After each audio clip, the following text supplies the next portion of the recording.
All right, guys, we are back at it again. The habitual turbo swapper strikes today. Luckily, the boss ditched his 476 SXE from his compound setup to go back to a 472. So we have the opportunity to test a 476 for free. I am not going to pass that up. As long as it doesn't blow up, I think we'll be good. So we have Todd's slightly used. I think it's got maybe 1,000 miles on it. 476, 87, and we'll go right into the dyno housing. This swap will be stupid easy to do because we only have to pull the turbine housing off, intercooler pipe, air filter, intake, piping, intercooler piping, swap that baby in, oil feed, oil drain, and we are ready to go. Again, those S400s are just so universal to swap back and forth on. Without further ado, here is our new contestant. The 472 kind of left a lot to be desired. Not gonna lie. Kind of suck to drive every day. I hope this 76 maybe physically impossibly makes it better. So I don't know. But yeah, the 72, it's drivable. But man, that 467.7 is still my favorite. So Meyer has the theory. What's that theory, Meyer? I said I'm curious to see if it has the same spool up or very close to it because of the turbine and the same turbine in there. But it has more horsepower capability because of more compressor. I guess it's really curious to see what this 472 is limited on. Now, guys, the other thing is we all know we have a leak in the intercooler, right? Like we've established that it's leaking from back here. So we were able to find a non-leaking stock intercooler from an 06 truck. So what we're going to do, we're going to put the 476 on here, ditch the 472, and then we'll run it. And basically what I want to do is run the 476 with the bad intercooler, and I'll try to show you guys boost, EGT, obviously horsepower. Then we'll take the bumper off. We'll put the stock 06 intercooler that we know doesn't have a leak. We'll see how much of a difference that boost leak made, whether it be how fast the turbocharger comes up, if it makes any more power, if the EGTs are lower, whatever the case may be, we'll see that. And then, you guys already know, I run On3 on my 05. So, I got a hold of these guys, and we got another intercooler. We got another On3 intercooler. These ones are super affordable. They're like 650 bucks. They don't fit perfect on the bumper. They kind of rub a little bit. I'll show you guys where we'll trim that up. And I'm excited to put this on and see what kind of power a upgraded intercooler does. And we're going to do it all at the same place, almost the same weather, within maybe an hour, hour and a half of each other. Meyer, pre-prediction. Pre-prediction? Yeah. What's the 76 going to do? 76? I really have no idea. I'm going to say it's going to pick up like 70 horse. 70 horse would put us right at 902. I think the 76 is going to fall at the 880 range. And then I think with the intercooler, right. The intercooler just fixing the leak, I think we will pick up maybe 10 horsepower, maybe 15. I think the peak torque might happen a little earlier, maybe a little bit earlier on the RPM as well. I definitely think it'll help on spool up driving down the street. And then I think this On3 intercooler right here is going to be the ticket to 925 horsepower. So how much are you predicting from stock to On3? I'm thinking we're going to pick up 25 to 30 horse. 25? I could kind of see it. The problem is dynos aren't really the best place to really see the potential of an intercooler because like when you're going down the drag strip or a freaking sled pull track, they heat soak less. They heat soak. Like, yeah. Yeah, but I think this is a much bigger heat sink. Oh, it is. On like a sled pull track or a drag race track, you'd get a heat soaked intercooler, and so having that more thermal mass there will help you. On a dyno where it's a quick run, I don't know how much it actually help. I think it will. I'd imagine it'll help a little bit. But well, anyway, guys, full potential. Jury's still out on this. I did see Armor Inc. comment on my burnout video I posted on Instagram about how we only did 800 and their part struck did 1020 or whatever. Like I've said, guys, every truck's gonna react different. I do think we're down on power a little bit, but I do think this engine health is kind of a little bit to do with it. I mean, the blow-by puddles are getting bigger. It's starting to make a weirder noise at idle. So What I envision when we pull this engine apart is one of the pistons is going to have 2 ring gaps instead of 1. Meyer, you got any guesses? Guesses on What's wrong with the engine? who built it? Cummins. Oh, okay. If it was you, I'd say. No, I'm kidding. The problem is it's not built by you. Yeah, the problem is, I mean, yeah. No, but anyway, guys, I'm not going to go over how to swap this turbo. It's really easy to do. I am going to leave this one raw. That way you guys know we're not yanking your chain and we're putting a 76 in. So I'll go ahead and get this swapped over.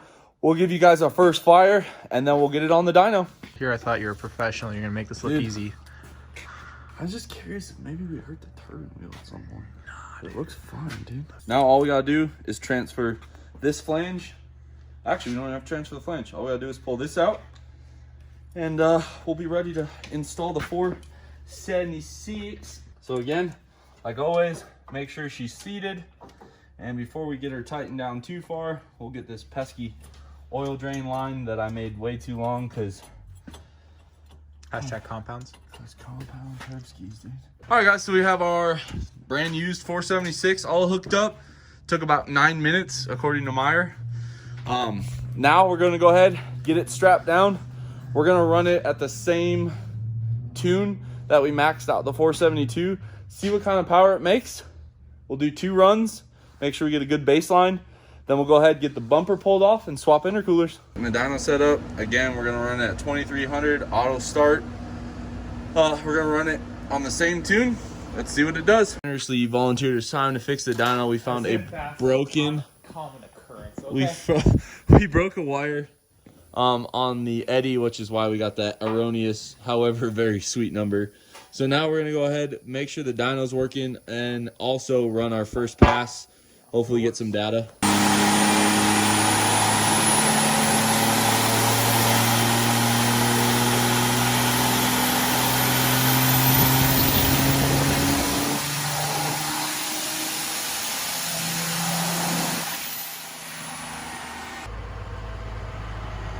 Cooled off, let's do another run.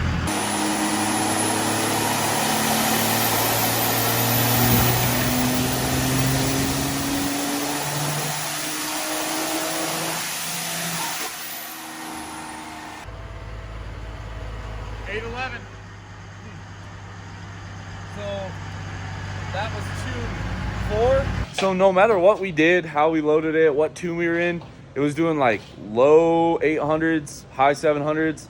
Didn't make any more power than the 72 did actually. Meyer, pull up some of those graphs. So this one it did 808. I think it was the best number of the day. Oh, actually, no, you got a little, 2 more horsepower more than the next one. I think it was this one. So 811 was our best number. When you look at it on the graph compared to the 72, which one's which? The faded one is the 72. Here is the 72 830 horse number, which was the best number we had, versus the 467s or 476, excuse me. So it moved over, it made peak power about 100 RPM later. It made peak torque again about 100 RPM later. So we're down on horsepower and down on torque. Kind of interesting. So Meyer has a theory that maybe the 5.9 just isn't quite moving enough and it can't even get the drive on that turbine wheel. One thing I've noticed is as we've been dynoing it, the hotter this thing gets, the lower the boost number is. And now it's to the point where it's barely wanting to do 40. The first run that we did 808, it was like 48 pounds.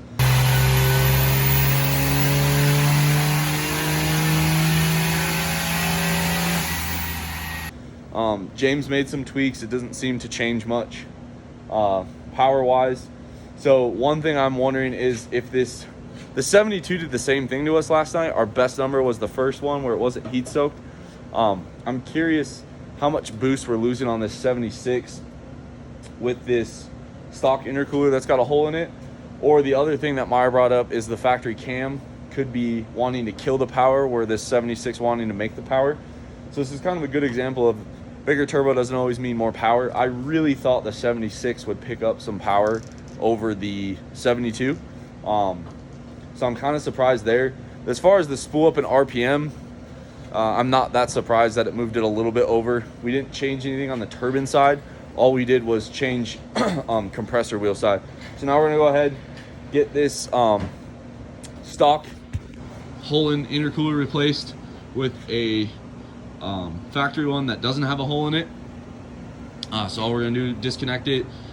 There's a 10 mil bolt there, 10 mil bolt there, and then you gotta take the AC condenser off, disconnect both intercooler boots, and this just kind of peels right off. And you can get to the other boot, and then it's got these little hooks on the back side. You can see right here, it just hooks onto that cross member. So we'll just lift it up and out. Got the factory one that doesn't leak. Here's the old one, just as proof. Now we're just gonna go ahead, run it on the same tune and see how much power and boost it picks up, and see if maybe this has been haunting us this whole time. For all you guys that were curious, that is the leak. You can see the soot, but it's leaking from the inside on the bar there at the joint.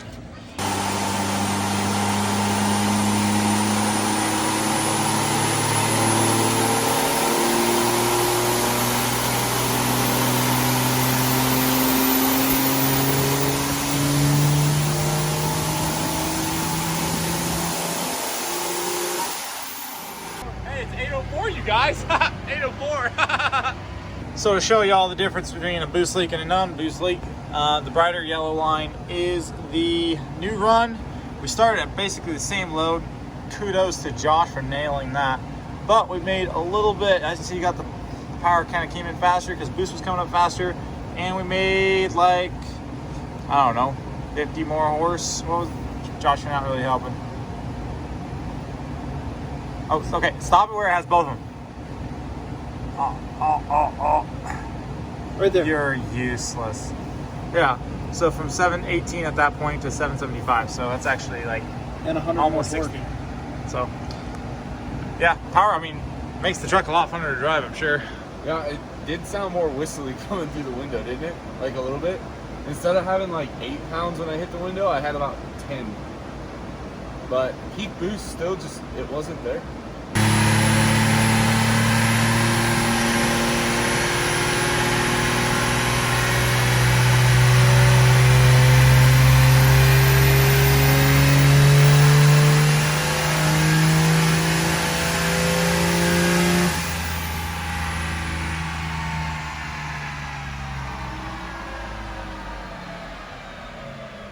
Guys, so here is the final number. We have 817 horsepower.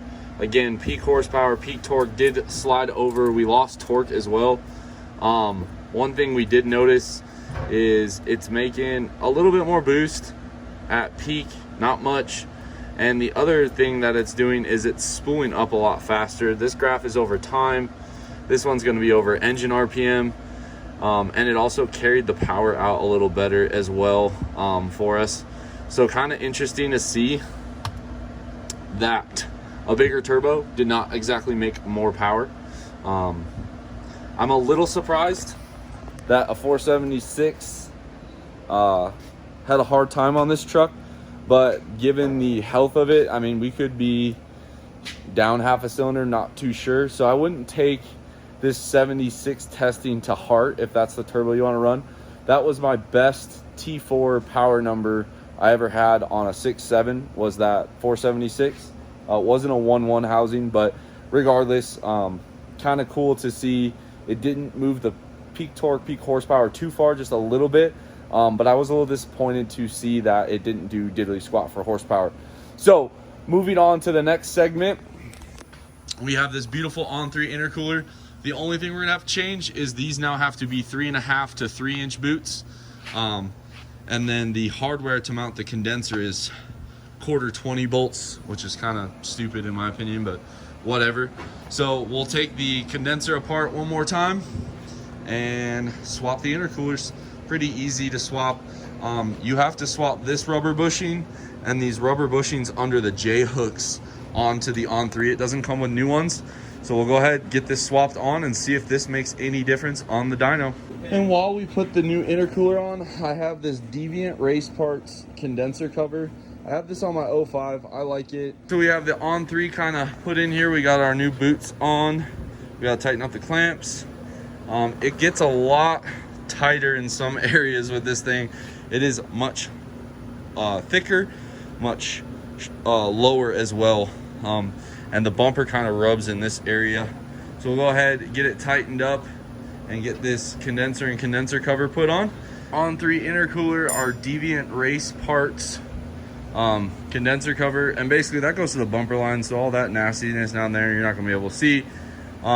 These are pretty cheap. I get them for Alligator Diesel Performance or Alligator Performance, whatever they call themselves, and they work good. Kind of a pain. I would definitely recommend having a helper to get everything lined up, but cleans it up.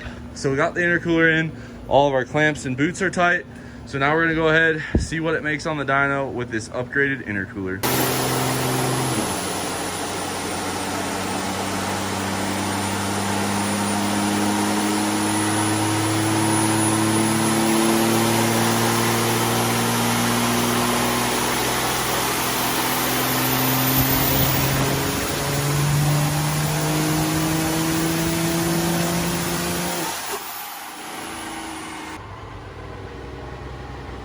You just saw that pull 862 horsepower.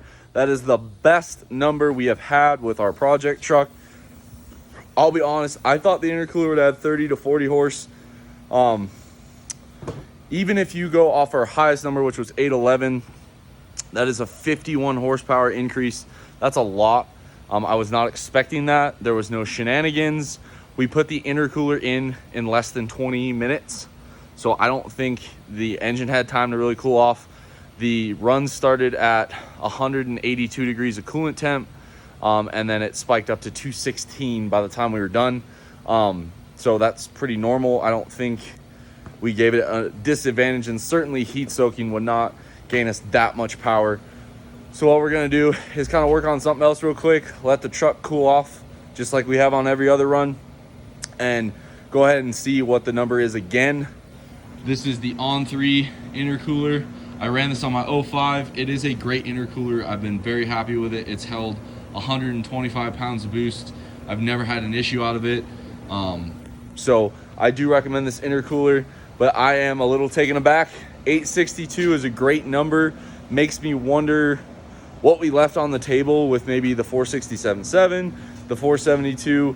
I would say it's safe to say we probably left about 30 horse on the 467.7 on the table, maybe another 30-40 horse with the 472. I don't know if I'll be able to circle back and try the 472 again, because we are going on to a new turbo setup, the one that I've been wanting to do pretty much this whole time. So I'm really excited to start that here soon. So we'll go ahead, let the truck cool off a little bit. We'll run it on the same tune again, see if we could back up that number, and I'll kind of show you guys the dyno graph here. So again, looking at this, peak power, peak torque, really in the same spot as they have been. So the intercooler didn't help much there. It just added quite a bit. I think what might be happening is the intercooler has a much higher, it's like a heat sink. So I think what happened is the intercooler is just able to absorb more heat during the run without affecting the intake air temps. So I think that's where that extra horsepower comes in. And they also claim, you know, the bigger inlet and, you know, the thicker core, stuff like that. All those things translate to a better heat sink, which all an intercooler's job is to do, pull the heat out of the intake air. We knocked out a simple mod on the truck. We let it cool off again, 15-20 minutes, nothing crazy. We're gonna go ahead and do one more run to see if it was a fluke or if this intercooler actually is helping us make more horsepower.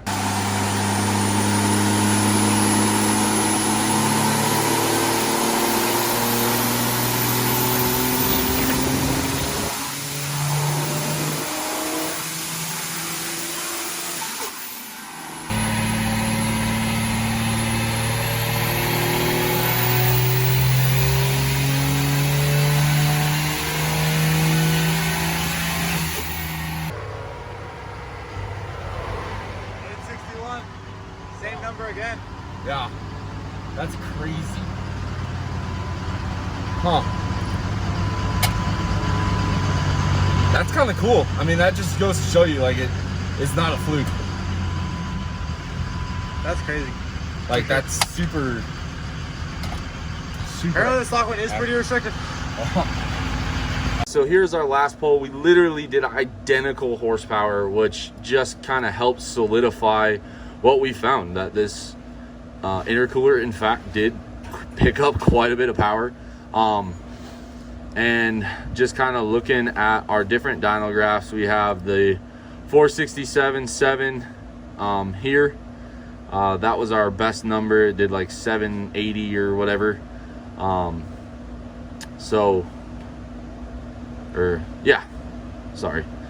780, 770, 1500 foot-pounds. And then over here we did the 861 horsepower number, and you guys can kind of see this is by time how slow that 476 is. And then you look at like where it's doing it in the RPM. What this is telling us is this charger, the 467.7, is a much better charger for the street, in my opinion, especially if you still want to use the truck, spool it nice.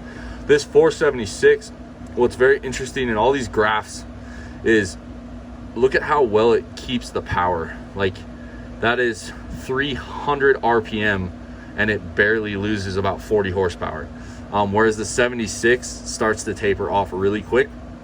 And then if you compare that to one of our 72 graphs, you see this 72 kind of has the same trend. So what that kind of goes to show you is the 87 turbine is definitely a little slower, a little lazier to spool, but it's able to carry the power even in a 0.90 housing much better than a 467.7 is. And again, I just show you guys these graphs so you kind of see, number one, we're loading the dyno very similarly. And number two, kind of giving you guys the data to pick the charger. This is going to be the last single S400 we test, at least with it being a 5.9. We may go back to this with the 6.7 engine that's going into it eventually. But my closing thoughts is, although the 467.7 made the least amount of horsepower of all three of these, it was definitely the most fun to drive. There's nothing wrong with this 476. Judging by the dyno graph, it's going to be just as bad as the 72, just a little bit worse.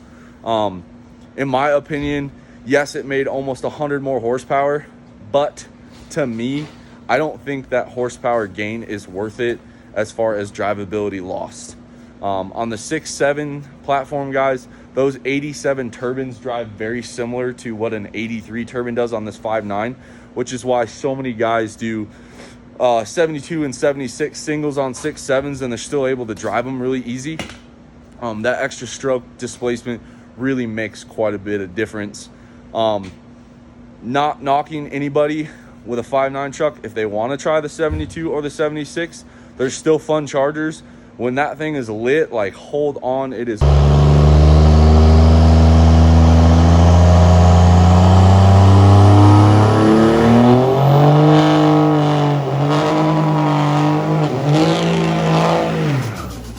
going and going and going. And just like you saw, they don't taper off like the 467.7 did. So it's just kind of cool to be able to see them all and be able to test all these for you guys and do it. We did all the dyno of S400s in 4 days. We did all the dynos. The weather has been very similar. The correction factor hasn't changed. Nothing on the truck has really changed. Couple tweaks on tuning that didn't work, so we went back to the old stuff. And yeah, I'm disappointed in the 476, but I know that it does extremely well on a 6.7 truck. So I'm glad the boss let us test it. Hopefully this answers some of the questions you guys have. I'm a little perturbed or intrigued by the horsepower. As we were going up, we were getting diminishing returns. I really do think, number one, this engine's probably not in the best shape. Number two, it is a 5.9 truck, so they don't make as much engine volume displacement, however you want to word it, compared to a 6.7, so they don't drive them as well. And I do think that our elevation, anytime I dynoed a large single at lower elevation, it was always a better number than it is here. So I don't want to discourage anybody, but I told you guys I would give you guys the truth as it sets in. And the other big thing is that intercooler. I am blown away. 50 horsepower, that's like a 7% increase with an intercooler. I know Meyer didn't think it was gonna happen. I didn't think it was gonna happen. I thought I was being optimistic with 30 to 40. And we did it literally again, backed it up to the same horsepower. So I think it's safe to say that intercooler did help.